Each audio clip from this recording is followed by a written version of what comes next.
So, hello everyone. In this video, we are starting with a topic which is hypertension. Now, come back answering and questioning. Now, I'll be asking some of the questions with him, interrogating with him, and answering back to the question. The revolutionary things he'll be saying will be admiring to the society and all the other person acquired with in the society. Have Sajid from FMSR also sharing his views on the recommendations and the answering of. I'm a student of FMSR, Sainath University. मेरा नाम. So now we'll all try to explain you all about hypertension, about the disease and their causes, effects, symptoms and the cure.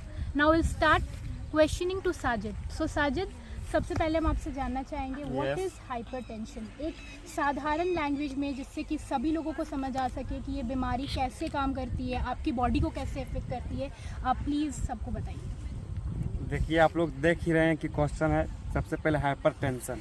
Hypertension होता क्या है? तो अगर कोई भी term में हाइपर लगा हुआ है तो मीन्स वो ज़्यादा हो रहा है, और हाइपो लगा हुआ है तो मीन्स वो कम हो रहा है। तो यहाँ पे बोला गया हाइपरटेंशन। हाइपरटेंशन का शॉर्टकट मीनिंग है कि द फ्लो, जो ब्लड फ्लो हो रहा है हमारे ब्लड वेसल में, उसका फ्लो ज़्यादा है, मीन्स ब्लड प्रेशर ज़्यादा है। जो ब्लड प्रेशर का रेंज होता है वो 120 रहता है। 120 वो डायस्टोलिक रहता है, सिस्टोलिक रहता है, और 80 रहता है डायस्टोलिक। तो बोला गया हाइपरटेंशन यानी 120 रेंज से वो ज़्यादा रहेगा। जो सिस्टोलिक कंडीशन रहेगा 120 से ज़्यादा रहेगा, और डायस्टोलिक कंडीशन रहेगा वो भी 80 से ज़्यादा रहेगा। और इसका जो काउजेज़ है, मेन उसका काउजेज़ है ये कि ज़्यादातर हम लोग देखते हैं कि स्पाइसेस सामान ज़्यादा खाते हैं, लाइक तेल वाला सामान खाते हैं, ऑयली वाला सामान खाते हैं, कोलेस्ट्रॉल लेवल जिससे बढ़ जाता है। जैसे मान के चलिए कि हम लोग दिन ब दिन चाउमीन बर्गर वगैरह खा रहे हैं, तो उससे क्या होता है कि फैट जो ब्लड वेसल में वो फैट का डिकम्पोज हो जाता है, और ब्लड वेसल हमारा नैरो हो जाता है, जिसके कारण ब्लड का जो फ्लो तेज़ी से होता है।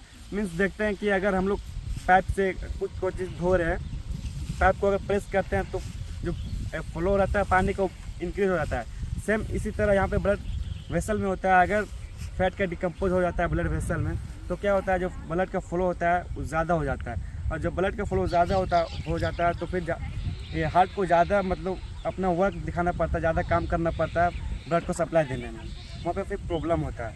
उसको ट्रीट करने के लिए हम लोग जो मेडिसिन का यूज़ करते हैं, जैसे हो गया एम्लोसेफ, लसार्टन, टेलमिसर्टन, बीटा ब्लॉकर क्लास का ड्रग हो गया प्रोपानोल, उसको हम लोग यूज़ करके हम लोग फिर उसको ट्रीट करते हैं। वो क्या करता है, जो हमारा ब्लड वेसल नैरो हुआ है, वो ब्लड वेसल जो नैरो हुआ है वो नैरो को फिर वो डायलेट करेगा, ब्लड वेसल को डायलेट करेगा, उसको फैलाएगा, तो फिर इजीली ब्लड का फ्लो होगा। सो साजिद, एक जैसे कि आपने कहा कि इतने सारे मेडिसिन को हम लोगों को डिस्क्राइब किया कि ये मेडिसिन यूज़ होते हैं अगर आपको हाइपरटेंशन हो जाता है। तो इससे एक और क्वेश्चन अराइज होता है, क्या इसका कोई साइड इफेक्ट देखा जा सकता है बॉडी में? अगर किसी भी तरीके के और मेडिकल कंडीशन से कोई सफ़र कर रहा है तो क्या भी वो इस मेडिसिन को on a regular basis intake कर सकता है? नहीं, हर मेडिसिन का कोई ना कोई साइड इफेक्ट होता है।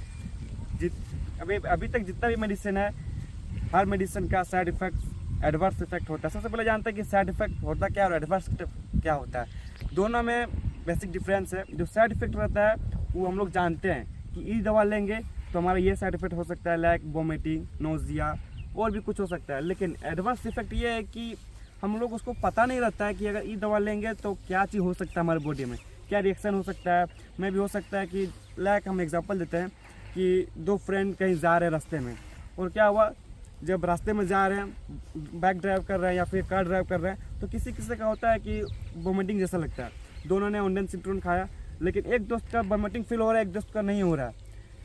दोनों ऑन्डेनसिट्रोन खाया लेकिन दोनों दोस्त वोमिटिंग से सेफ है। लेकिन क्या हुआ कि एक दोस्त का जो है हाथ में रेजिंग आ गया और एक दोस्त का नहीं आया। मीन्स उसका रेजिंग आ गया, हमको पता नहीं था कि रेजिंग आएगा, लेकिन आ गया, वो एडवर्स इफेक्ट। और अगर ऑन्डेनसिट्रोन खाया और दोनों को वोमिटिंग हुआ तो वो साइड इफेक्ट है। क्या कि साइड इफेक्ट हम लोग को पता रहता है कि दवा खाने के बाद ये हमारा इफेक्ट दिखाएगा। और जैसे निकिता दी ने बताई कि इसका जो हम दवा बताएं, एम्लोसेफ, टेलमिसर्टन, लोसार्टन, बीटा ब्लॉकर, इसका क्या adverse side effect, adverse effect हो सकता है? बेसिक एकदम हो सकता है।